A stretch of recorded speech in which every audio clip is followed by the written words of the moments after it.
What a treat. Before the Browns set to pick some players here in 2024, we are joined by the general manager of your Cleveland Browns, Andrew Berry. AB, good to be with you. Good to be with you too, Nate. Thanks for having me, man.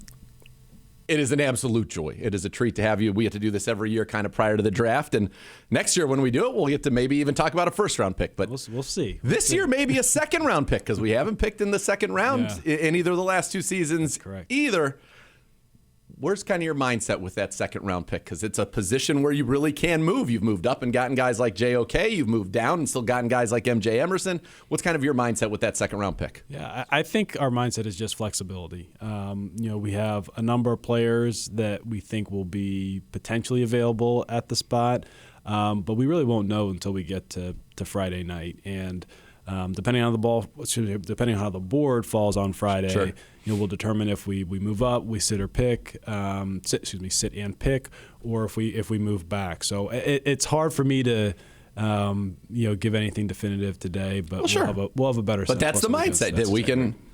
Maybe somebody's going to fall to us. Maybe we can get aggressive like we do at JOK, or we can chill. We're not going to get so aggressive though that we end up on Thursday. Yeah, I think that would be pretty unlikely at this point. I would be surprised if that happened. So you would know better than most. So I learned never to say never. For sure, never to say never. All right, when you look at this roster, and you and I got to talk about this a couple days ago, but I mean, you could make, I think, a pretty darn complete 53 right now, and in fact, with some competition from 53 through call it 59 to make this football team. And yet, you're going to go out there and pick in the second round, the third, the fifth, couple in the sixth, couple in the seventh. What's kind of your mindset with these picks? Because the days are long gone of we need a starter at left tackle, we need a starter at Mike linebacker. It's more kind of filling in and then thinking probably about the future. Yeah, it's definitely more future, or I should say it's more long-term focused. Okay. We look at the draft as being investing in the long-term health of the roster, long-term investment at certain positions.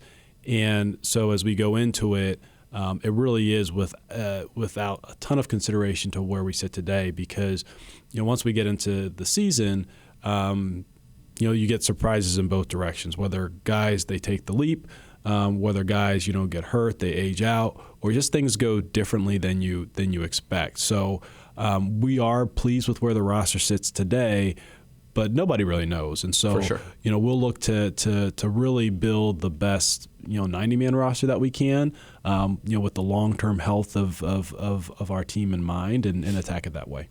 How long did it take you in this role, and I'm guessing because this happened much earlier in your career, but one of the things that when I first came into the Browns organization, you go out to training camp and you have in your mind that everybody who did something good the year before, like that's going to continue and never change, right? All the good is good, and then we're just going to fix the bad, and then everything's going to work out. Well, as you mentioned, that's not the reality.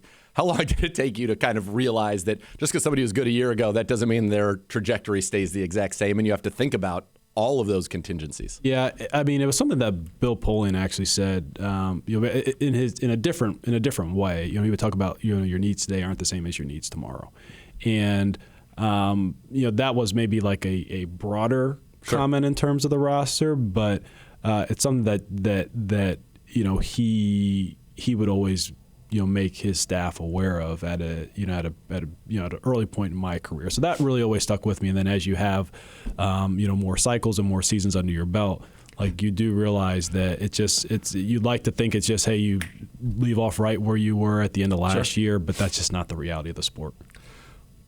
What did it say to you? Because not only are you trying to build a great team here, I know how important it is that you're trying to build a great culture, which facilitates, I think, and lifts up a great team. And I think you've done that, talking to the guys, just how much they love being in that locker room. What was it like to have a free agency period where everybody wanted to come back? I mean, it's always something it's a good problem to have. Yeah. You can't always bring everybody back, obviously. But we had a good group that enjoyed being around one another, that most importantly played well together.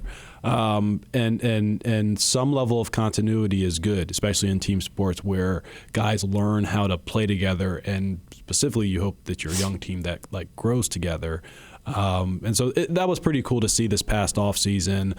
We obviously did bring a lot of guys back. I can't say that was like the primary driving factor for our motivation for our offseason moves, but we are excited to have the nucleus still in place.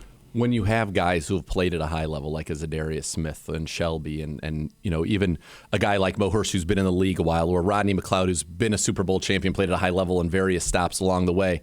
When guys who have been around the league and seen other locker rooms and been a part of other cultures and other teams that have had success, but they're like, no, this is where I want to be. Does that at least maybe in the back of your mind say, we're doing something right in terms of what we're trying to build from a culture standpoint? Yeah, I mean, I think you always want to have positive, feedback from your players, but I think, probably the biggest, proof in the pudding is winning. At the end of the day, because that's really our primary goal, and certainly how you come together as a team plays a role in that. But at the same time, like, we don't want to have a good culture and not lose a bunch of games. So like, that's really what's at the forefront of our minds. Yeah, and hopefully that, as we say, kind of buoys everything there. We talked about the roster offseason. If you want to talk about some of the additions, anybody that kind of jumped out to you that you were very excited to add in, I can tell you from the people I talked to, Jordan Hicks was a really impressive guy. So Jordan, he fills a similar role to what Anthony Walker did for us a number of years ago. Jordan, he's a seasoned, experienced, Mike linebacker for us. He knows the ins and outs of the particular scheme that we run. Jim crossed over with him in Philly. He was leaving when I was going in Philly, but he made his lasting imprint. And he's just an athletic, instinctive linebacker. That's what we call like the chief fix-it officer on the field. Yep. He's so sharp cerebrally, and then provides leadership along the way that we felt like he was a really nice veteran to supplement our defense. So you added him kind of as the big piece there defensively. Offensively, it was the trade once again. Jerry Jeudy comes in, a first-round talent, great route runner, separator. I know that's one of the things you like about him. How did that present itself? I know you guys were kind of on the trail for a little while, and then how do you see him kind of fitting in? Yeah, I think with Jerry, he's a player who's got speed, separation ability. He can create with the ball in his hands, and then he can play outside and inside. So he allows you offensively to create mismatch in a diverse set of ways, along with complementing the rest of our skill group. And really how it came about was largely how all these things come about. We're pretty active in the trade market. We're constantly making calls, constantly doing research. Be honest, like going into the combine, that wasn't really on our radar, although we knew it, in maybe past off season, it's something that we at least checked in on, but it really wasn't on our radar going into the combine. So it came together, I'd say, relatively quickly. Once we knew that there was a potential for him to be available, and it was just the right fit for us and was the right fit for Denver, and we're glad he's here. Can you give us a little peek behind the curtain? Like, how does that happen? Are you out at St. Elmo's and in comes, from Denver, and they're like, "Hey, you still interested in Jeudy?" It really ends up becoming a function of regular trade calls I make, or the combine's easy because everyone's in one spot. It may be part of conversations. Usually when the workouts are going between breaks, teams or GMs, they're going to each other's suites and everything just to talk roster. And so I think we were actually right next to Denver during the combine, so we just came up with that, just with conversation with George. So all of a sudden, then you're like, okay, all right, I'm happy. I'm interested. Yeah, do a little bit of work with it. Yeah, and then here Jerry Jeudy is. So that's exciting. Listen, it's a weapons league, and you've talked about how you're so focused on the trenches, but also very cognizant of the fact that weapons are needed. You go get him. You've invested some draft picks and receivers as well. What can you tell us about David Bell, who I thought played very well against Cincinnati in that season finale, and then Cedric Tillman, a couple of third-rounders from the last few years? Yeah, so David, David, our staff calls him Mr. Reliable. He's probably, especially in this offense, where we'll probably see an expansion of the use of choice routes. He's very smart, good decision maker with those, and has very reliable hands. So he's a little bit like a quarterback's safety blanket. Bigger body receiver who's a really good separator, and has strong hands.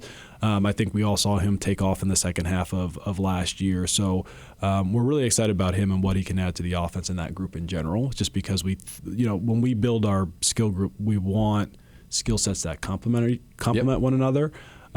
Sure, we'd love to have an Amari Cooper who can really kind of do a little bit of everything. But absent using a high amount of resources on the position, we really look more for specific skill sets that can do specific roles within the offense. So that's kind of your receiver room. I feel pretty good about it now with Amari, Jerry Jeudy, Elijah Moore, the two young guys, and some more I'm sure who are going to be competing as it goes on. Yeah, we do feel good about that group. it's got to play out. We believe in having as much competition across the different rooms as possible, but we do feel like we have a number of individuals that bring something unique to the table. When you kind of go into a draft and you think of, you talked about earlier, our top assets, right? You kind of like to classify those top assets into certain positions, not classify, but to kind of, there are groupings of positions that are worthy of that asset because of salaries and things of that nature. What's kind of just big picture wise, what are kind of, in your mind, the most important positions for top level assets in the draft or even, in a trade? Yeah, I mean, I think people know we're a quarterback centric organization. It's the most important position in sports. I think people know that we like linemen. Like, I don't think that's a secret. And then, really positions that influence the passing game. That's really our priority. Now, we don't operate exclusively in that manner. And you have to be able to be, flexible just because you can't dictate or control the draft. But over the long run, you'll probably see our investment in those areas. Speaking of the quarterback, how's Deshaun doing? I've heard he's feeling good, looking good, and it seems very positive for right now. Deshaun's doing well. He's progressing appropriately in his rehab. He's continues to ramp up his throwing progression. We're all very pleased with what we've seen in terms of his recovery to date, and we'll continue to take it week by week. I want to ask you about the running back room, and you can sprinkle a Nick Chubb update in there while you do it. But I like Pierre Strong a lot. I think he's got a little bit of juice. Jerome had a tremendous year for us as well. You bring in a Deontay Foreman, who, I looked this up, he had 11 games in his career. He's gotten 20 or more carries. He's run for more than 100 yards in 7 of them. So you big, strong, physical back and kind of do some of those short yardage things. And then you add in Naheem Hines, who can return kicks, but also speed, catches the ball in the backfield, all of that. When you kind of look at that room, are you happy with where that is right now? Because you've got a mix of veterans and young guys, or is that a room as well that you want to think about this year and beyond? I'd say every room we think about this year and beyond. But as it sits here today, we were pleased with the performance that we got out of that room last year. I think we were able to sprinkle in some additional skill sets. And I've mentioned, I think the running back position it's more of a platoon position in today's game. And we certainly feel like we have the skill sets there currently. That's not to say that we won't add between now and the September opener. But we like the guys that we have to date. All right, let's talk about your draft board. When do you say, all right, enough's enough? We cannot chase ghosts, no more analysis.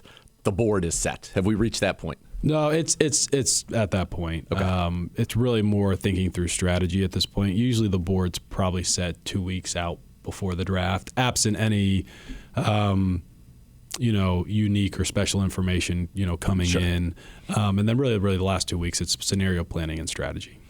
The simulations, which are, you guys like to do those, right? We do. We run through a number of different simulations just to maybe stress test, what our preferences are at different picks and, what we would do if presented with different trade scenarios, because it's a little bit like when we're in the fall and the team practices base downs, third down, red zone, short yardage, goal line, 2-minute, throughout the week to be prepared for the upcoming opponent. Sure. It's no different for us that the first time you don't want to react to a set of scenarios is when you're on the clock, because at that point when you get to Thursday, Friday, Saturday, it's really about execution.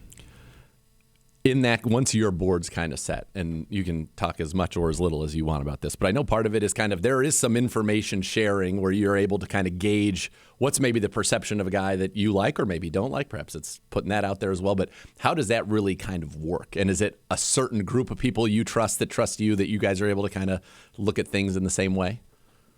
Most of our talks stay internal. That's not to say that, if you have a mentor like Howie or, a friend like Kwesi, where you may bounce something off of them when you're not maybe in the same market for a specific position. But most of the work is really done internally. How excited are you for this? 'Cause I know you're probably like, hurry up, let's get it going. It's definitely been hurry up and wait time for a little bit. So we're kind of ready to go. We've spent enough time talking through scenarios and talking through prospects that, we're ready to go this weekend. But it's also nice that this is kind of a slow week. We'll do a couple more, sessions of scenario planning. Our scouts are in, which is always great to see them. But we are ready to go. In those scenarios, do you ever let somebody else be the one that has to make that decision just to kind of see how they handle those type of situations? Less so in like a formal aspect. Like usually we'll have the group make the selection if we run through like a simulation rather than me saying who I'm actually going to pick. But it really is more like dress rehearsal practice. So we try and make it as realistic as possible. If you can say fill in the blank after this draft, it will be a success in your mind. Maximize our resources. Simple as that. Whatever that looks like, whether that's trades, player selections, you name it, it's really just about maximizing your resources. Well, we're excited to see you maximize our resources, AB. Thank you so much for the time and best of luck. Thank you, Nate.